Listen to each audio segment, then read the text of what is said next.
আৰু আনন্দৰ কথা যে গুৰুৰাজ ধৃতৰাষ্ট্ৰই দৃষ্টিশক্তি ঘূৰাই পাইছে।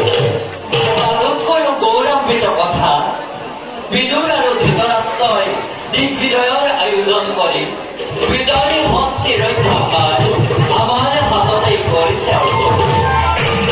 গতিকে আমি এতিক্ষণে গৈ হস্তিনাপুৰলৈ আমাৰ দায়িত্ব একান্ত নিষ্ঠাৰে